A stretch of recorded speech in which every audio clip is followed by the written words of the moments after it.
एक जंगल में दो बकरियां रहती थी। वो दोनों जंगल के अलग अलग हिस्सों में घास खाती थी। उस जंगल में एक नदी भी बहती थी, जिसके बीच में एक बहुत ही कम चौड़ा पुल था। इस पुल से एक समय में केवल एक ही जानवर गुजर सकता था।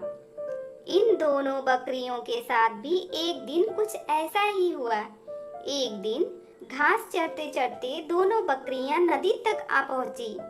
ये दोनों नदी पार करके जंगल के दूसरे हिस्से में जाना चाहती थी। अब एक ही समय पर दोनों बकरियां नदी के पुल पर थी।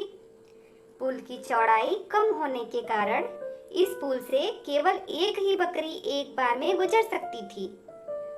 लेकिन दोनों में से कोई भी पीछे हटने को तैयार नहीं था। इस पर एक बकरी ने कहा, सुनो, मुझे पहले जाने दो, तुम मेरे बाद पुल पार कर लेना। वहीं दूसरी बकरी ने जवाब दिया, नहीं, पहले मुझे पुल पार करने दो, उसके बाद तुम पुल पार कर लेना। यह बोलते बोलते दोनों बकरियां पुल के बीच तक जा पहुंची। दोनों एक दूसरे की बात से सहमत नहीं थी। अब बकरियों के बीच में तू मैं शुरू हो गई। पहली बकरी ने कहा, पहले पुल पर मैं आई थी, इसलिए पहले मैं पुल पार करूंगी। तब दूसरी बकरी ने भी तुरंत जवाब दिया, नहीं, पहले मैं पुल पर आई थी, इसलिए पहले मैं पुल पार करूंगी। यह झगड़ा बढ़ता चला जा रहा था। इन दोनों बकरियों को बिल्कुल भी याद नहीं रहा कि वह कितने कम चौड़े पुल पर खड़ी हैं।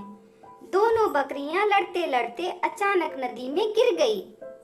नदी बहुत गहरी थी और उसका बहाव भी बहुत तेज था, जिस कारण दोनों बकरियां उस नदी में बहकर मर गई। तो दोस्तों, इस कहानी से हमें ये सीख मिलती है कि झगड़े से कभी किसी समस्या का हल नहीं निकलता, उल्टा इससे सभी का नुकसान होता है। इसलिए ऐसी स्थिति में शांत दिमाग से काम लेना चाहिए।